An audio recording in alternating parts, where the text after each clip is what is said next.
Oh, what do we have here? Could it be a 15mm ultra-wide full-frame f4 with no distortion for $359? I think it is, so I think we should talk about it.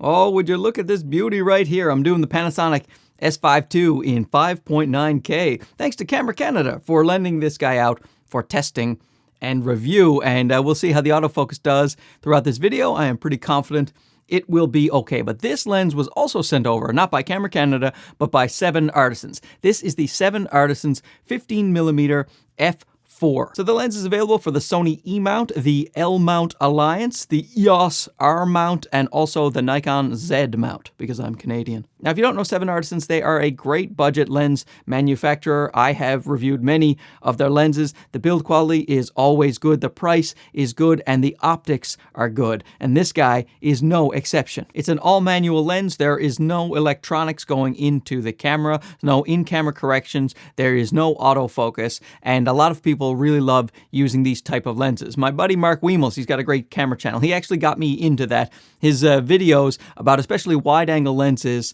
that are doing the manual focusing. He loves doing it, he finds it fun, and he's right. That fool has gotten me into manual lenses because it makes you feel more a part of what you are doing. You have to take your time. You have to get that critical focus. It feels a lot more like you're making a picture. You really take time to enjoy photography when you're using manual lenses, and they can be nice and affordable at times like this, $359. Of course, you can also use this lens for wide-angle video. You can even use it for vlogging. In fact, it's good for vlogging. 15mm is a great wide field of view. You can hold it right about here, really, and then you just manually focus until you see the peaking on your pretty face, and you are good to go. And there's no electronics. There's less things to go wrong on these guys, so you can just keep them for years and years. This one here is an all-metal lens. Let's talk about that build quality. Oh my goodness, like, look at that lens. It's just so pretty, and it's got a metal lens hood as well, and it's got a really nice aperture ring. It's clicky. It clicks on every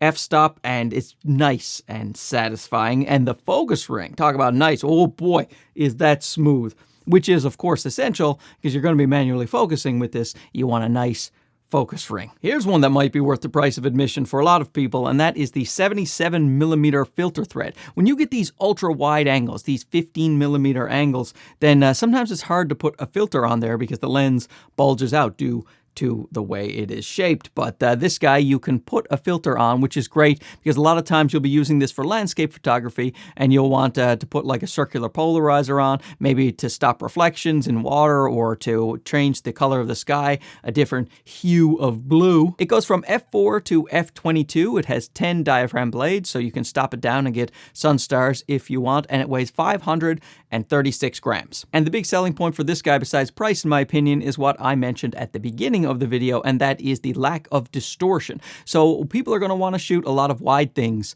with a lens like this. That's why you buy a 15mm lens, to get that really wide field of view. So when you're taking your landscapes, or if you're taking architecture especially, like you're up close against the building, but you can get the whole thing in frame because of your fancy wide lens. You don't want the edges and the straight lines to be all wonky and warbly. Warbly, is that a word? But you don't want that. So in terms of performance, besides the fantastic distortion control, you also have very good sharpness in the center of the frame, and the sharpness actually continues quite nicely right to the edges, even down to f4. There is a little bit of vignetting at f4, but that goes away when you stop it down to 5.6. But the thing is, you can get rid of vignetting quite easily in post. Now, this controls chromatic aberration extremely well. I couldn't find any chromatic aberration to complain about in my high contrast photos, so it does a great job optically with that as well. Focus breathing. It has almost no focus breathing, which is great for people who want to do landscape photography and stack their images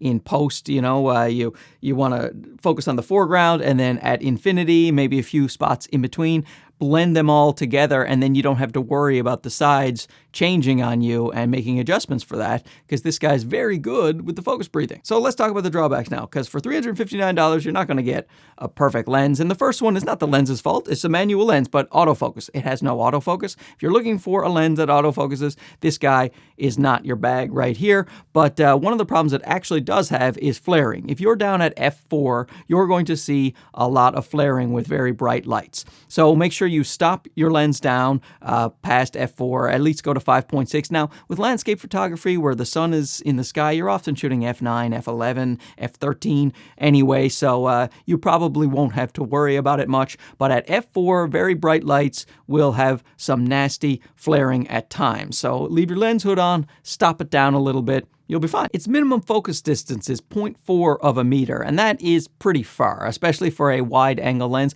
One of the fun parts of wide-angle lenses is to be able to get close up to your subject and then get that very unique perspective and then blur out the background. And even an f4 lens can do that as long as you can get close enough to your subject. This guy doesn't really let you get that close, so you're not going to be doing much of that photography work. There is no rubber gasket for weather sealing, so this lens is not weather sealed. You're not going to want to take this out in the harsh elements. Now, personally, I always carry a wide angle lens in my bag, especially if I'm traveling. I will use a 24-70 usually for my general purpose shooting, and then I will keep a wide angle in the bag ready to go at a moment's notice in case I see a nice landscape I like, or if I want to do some architecture in the city. So this guy fits the bill so great because it is so affordable and it is optically a great lens. And there's a couple of the drawbacks that I've mentioned. If you're okay with that, I will leave links down below. They are affiliate links. One is to Amazon. If you don't want to go to Amazon, you can go directly